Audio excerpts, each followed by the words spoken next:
This is a couple of scriptures we are going to look into. Matthew 24, the parable that the Messiah gave in Matthew 24. And we're going to link a couple other scriptures to this. So Matthew chapter 24 and sorry, this is Matthew chapter 13, not 24. And we're reading from verse 24. And it reads, another parable put he forth unto them, saying, the kingdom of heaven is likened unto a man that sowed good seed in his field. But while he slept, his enemy came and sowed tares among the wheat, and went his way. But when the blade was sprung up and brought forth fruit, it appeared the tares also. So the servants of the householder came and said unto him, Sir, did not you sow good seed in the field? From whence then hath it tares? So they're asking the question. So did you sow good seed in the field? So where these tares come from? He said unto them, an enemy have done this. The servant said unto him, Wilt you then that we go and gather them up? Meaning the tares. So the servants want to know if to go and gather the tares. He said unto them, let me go back. He said unto them, an enemy have done this. The servant said unto him, Will you then that we go and gather them up? Verse 29. But he said, No or nay, lest while you gather up the tares, you root up also the wheat with them.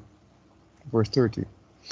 Let both go together until the harvest, and in the time of harvest I will say to the reapers, gather you together first the tares, and this part is important. Gather you together first the tares, and bind them in bundles to burn them, but gather the wheat into the barn. So the first thing that is going to be gathered is the tares, and then the wheat is going to be taken into the barn. Verse 31. Another parable put he forth unto them, saying, the kingdom of heaven is like to a grain of mustard seed, which a man took and sowed in his field, which indeed is the largest of all seeds. But when it is grown, it is the greatest among herbs, and becometh a tree, so that the birds of the air come and lodge in the branches thereof. And another parable spake he unto them. So the Messiah is speaking to them in nothing but parables. The kingdom of heaven is like unto leaven, with which a woman took and hid in the 3 measures of meal, till the whole was leavened. All these things spake Yeshua unto the multitude in parables, and without a parable spake he not unto them. So the Messiah was speaking to this multitude in parables, and he did not speak to them unless he spoke to them in parables, that it might be fulfilled which was spoken by the prophet, saying, I will open my mouth in parables.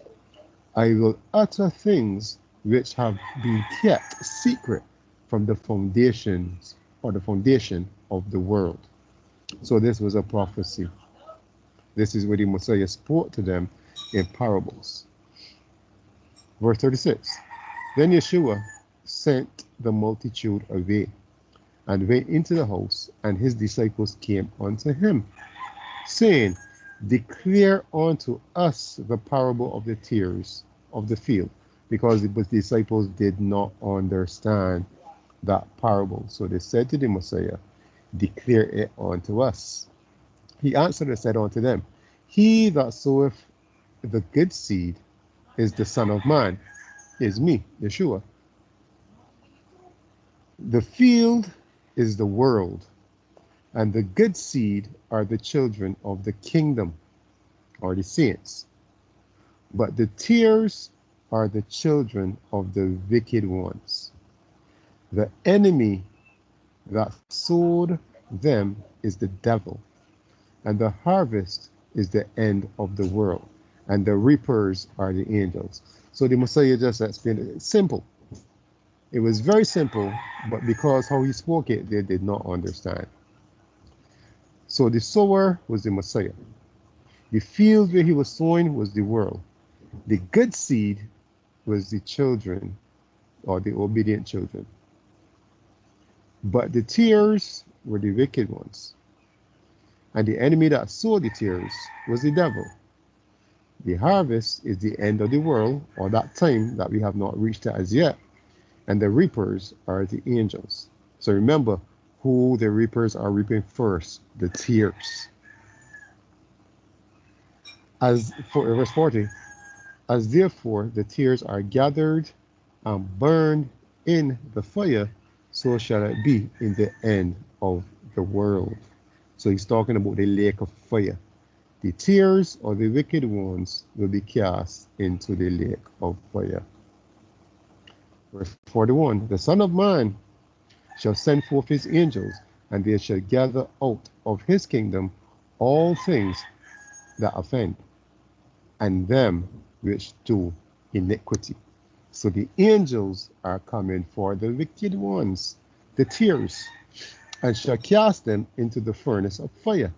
There shall be wailing and gnashing of teeth.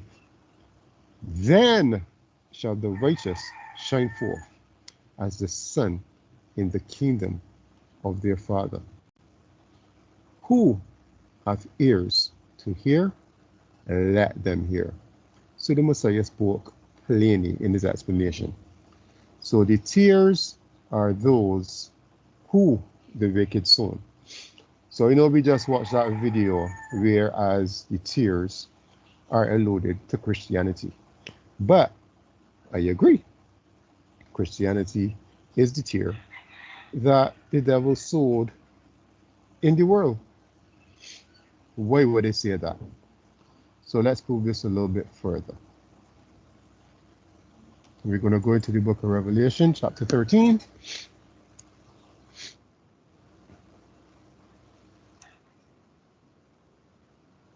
It's almost like it heard me. So let's start from verse 1. And I stood upon the sand of the sea, and saw a beast rise up out of the sea, having 7 heads and 10 horns, and upon his horns 10 crowns, and upon his heads the name of blasphemy. And the beast which I saw was like unto a leopard. So to understand this, we got to understand the book of Daniel. So the beast which I saw was like unto a leopard, and his feet were as the feet of a bear, and his mouth as the mouth of a lion. And the dragon gave him his power. So let me pause there. Sorry, the dragon gave his power and his seat and great authority. So we know that this beast represents the Roman Empire. Daniel chapter 2, all the way down to Daniel chapter, I think it's 9, it explains this. So we know the beast is this Roman Empire. And we know the dragon, the devil, is called the dragon. So verse 2 tells us, the beast which I saw was like unto a leopard, and his feet was the feet of a bear, and the mouth had a mouth as the mouth of a lion. And the dragon, or the devil, gave him his power and his seat and great authority. So they are running things, but through the seat of the dragon, which is Satan. Verse 3. And I saw one of his heads as it was wounded to death, and his deadly wound was healed, and all the world wondered after the beast. So we could take this back into time with the Byzantine Empire, when the eastern flank of Rome ruled the earth, when the who we call Turkey today, which was the Ottoman Empire, they conquered the Byzantine Empire. And then the religious flank of Rome rose to power, and they conquered. And after they conquer, they handed over power to who we call the West today. So the western part of Rome, because there are people who are saying the Roman Empire is no more. That is not true. Rome, or the Roman Empire, still rules this earth today, but it just rule it under a different name. Today's name is America. Before America, it was England, or Britain, whatever you choose to call it. And it goes on and on. But the religious flank of Rome, they handed power over to the West. And that is why the West today have such great power and authority. Verse 3, verse 4. And they worshipped the dragon which gave power unto the beast. And they worshipped the beast, saying, who is like unto the beast, who is able to make war with him? And this is exactly what's happening today. They worship the dragon. How did they worship the dragon? Because they worship the beast. And when you worship the beast, you worship the dragon, because the dragon is who gives the beast his power, his seat, and his authority. Verse 5. And there was given unto him a mouth, speaking great things and blasphemies, and power was given unto him to continue 40 and 2 months. Now this 40 and 2 months, quickly. 40 and 2 months is how much years?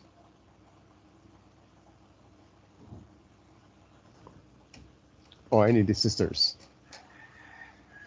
Let me get the calculator out.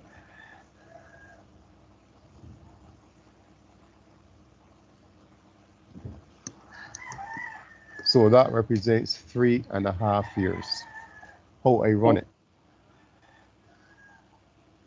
So 42 months represents 3.5 years.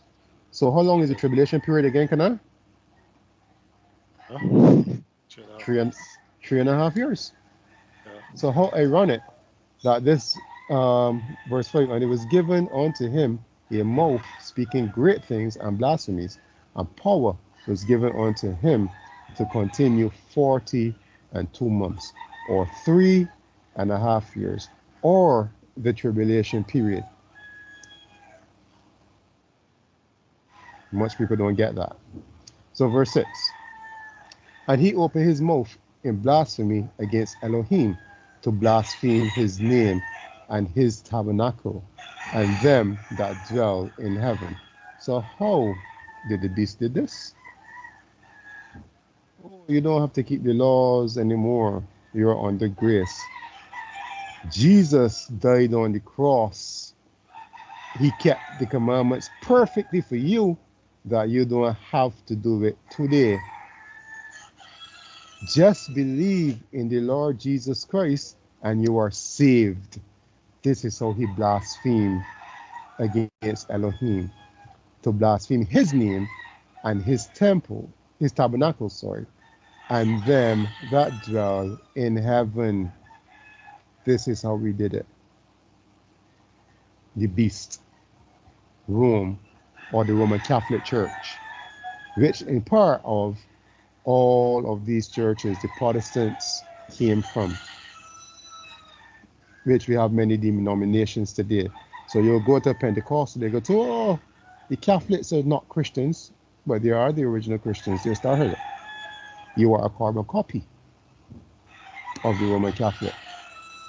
Your denomination broke away from the Roman Catholics and left some of the Roman Catholic traditions and took the ones that they wanted, such as Christmas and Easter and Commune and all of that. They took the ones they wanted to keep and left the others, such as praying to Mary and so forth. But you are Roman Catholic. This is to start the Christianity. Remember, we are proving that Christianity is the tier that the Messiah spoke of. So let's go. Verse 7. And it was given unto him to make war with the saints and to overcome them, and power was given him over all kindred and tongues and nations. We see this today. The whole world is ruled from who? America today. They are the world leaders. What they say goes. They say put on a mask in COVID, the whole world had to wear a mask. They say vaccines, the whole world run for vaccines. Why? Because they said that. Verse 8. And all that dwell on the earth shall worship him, whose name are not written in the book of life of the Lamb slain from the foundation of the earth. How? Because those who are in the truth, they did not line up and get no job in their hand for no reason. Those who are in the truth understand the seriousness of keeping Yah's word. Verse 9. If any man have an ear, let him hear. He that leadeth into captivity, excuse me, shall go into captivity. He that killeth with the sword must be killed with the sword. Here is the patience and the faith of the saints. Verse 11. And I beheld another beast. So that was the first beast that we dealt with in verse 1. Now verse 11. And I beheld another beast coming up out of the earth, and he had two horns like a lamb, and he spake as a dragon. So let's pause there. So there's another beast. He had two horns like the lamb. The Messiah is who is called the lamb. But he spake as the dragon, and he spake as Satan, the devil. So what is this? This other beast that came out of the earth. The other one came out of the sea. Now this one came out of the earth, having two horns like the lamb. So it symbolizes the Messiah, and he spake as the dragon. So this beast also represents the dragon, but he has two horns, or he resembles the Messiah.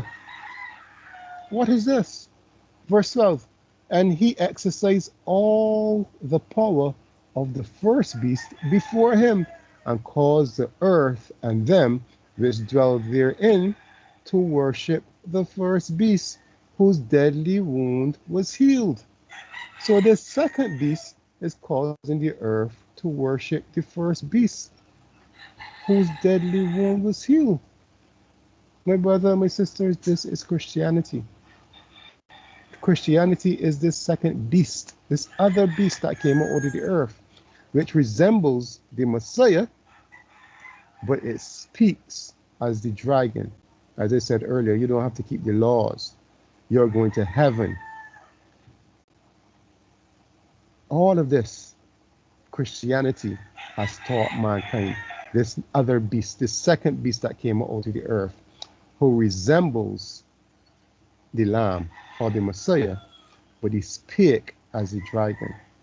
And he exercised all power of the first beast, and he caused the earth and them that dwell in it, which is us, we dwell in the earth, to worship the first beast. So this second beast is of the first beast, whose deadly wound was healed. Whose deadly wound was healed? Rome. So it caused the earth to worship Rome. And we know, we read from earlier that beast, Rome, Satan has given his power, his seat, and his authority unto it. So now in verse 11, we have the religious flank of Rome now being revealed in the book of Revelation, chapter 11. And he, this verse 13, and he doeth great wonders, so that he maketh fire come down from heaven on the earth in the sight of men, and deceive them that dwell on the earth by the means of those miracles which he had power to do in the sight of the beast, saying to them that dwell on the earth, that they should make an image of the beast, which had the wound, which had the wound by a sword and did live. So he commanded them to make an image of the beast. Kana, you want to guess what that image is?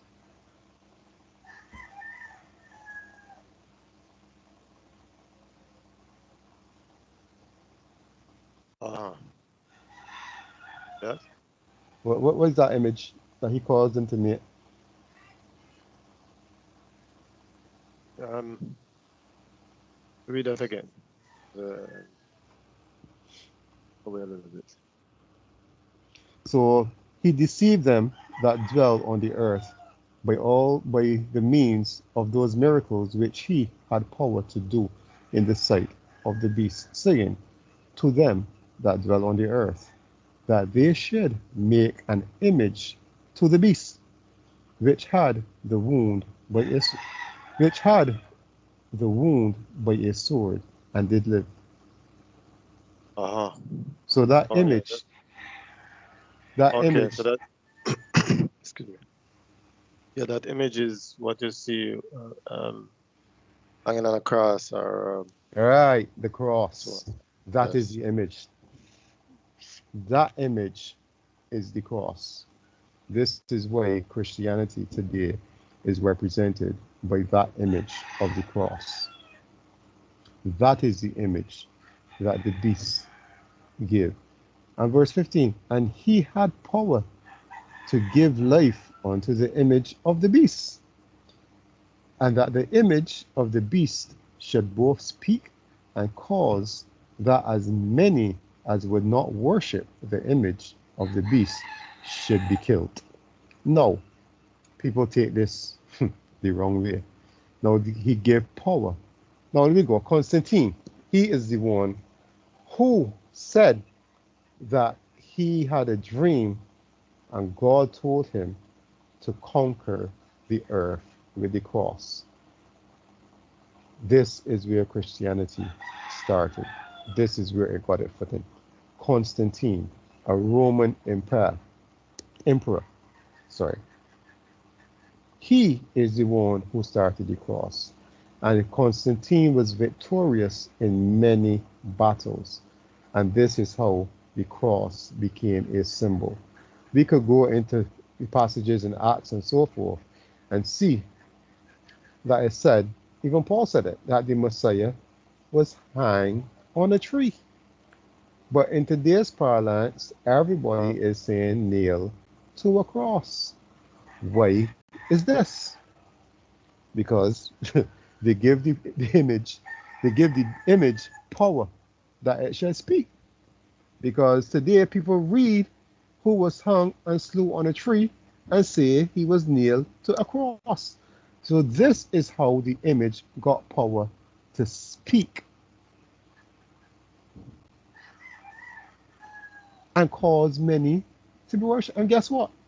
Many of our ancestors were killed.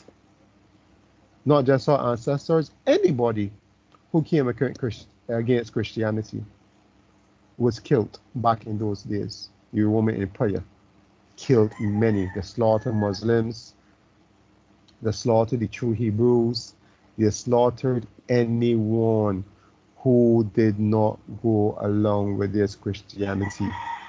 And you could go back in history and see this. They made many movies about it. Many movies they made about this.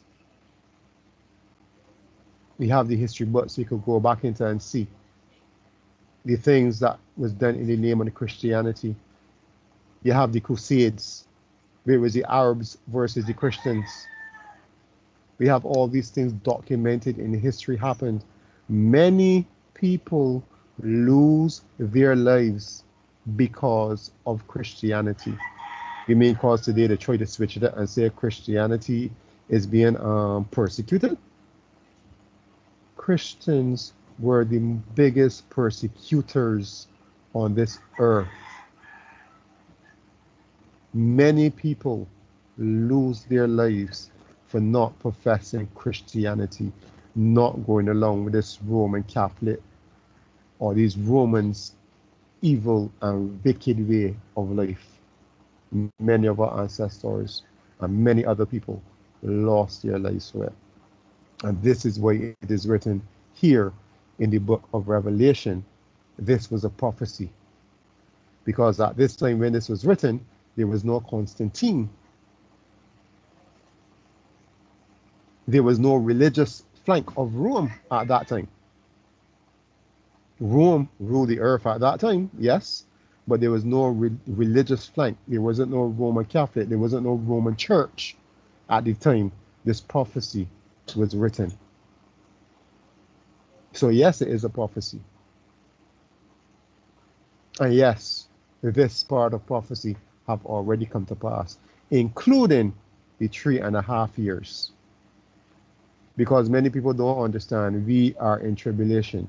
This great tribulation that the world is looking forward to is for Israel, the true Israel, not the other ones, not the ones that stick ish on the back of the name. True Israel is who are today in tribulation and have been in tribulation since 70 AD, when the land was conquered by the Romans and they were kicked out, they were killed, they were slaughtered, and the land was flattened, as the Messiah told us would happen in Matthew 24 or Luke 21. Just as he said it would happen, it happened. And guess who he was speaking to in Luke 21 and Matthew 24? He was speaking to Israelites, the disciples. And that was the prophecy of 70 AD that the Messiah was given in Matthew 24 and Luke 21. So just a short synopsis here to show that Christianity is that fear, that parable that the Messiah spoke on with the tear and the wheat. This was referring to Christianity, and we could even get a bit more in depth, because this could also apply to those who claim they are in the truth but are still out there sowing bad seed. Many of our Hebrew Israelite brothers are doing it. They claim to be in the truth, they claim they know the truth, they claim they are the people, but they are out there sowing bad seed. That is also a tear. So all praise to the Most High, and we will do some more of these short clips in the future. So peace be with you.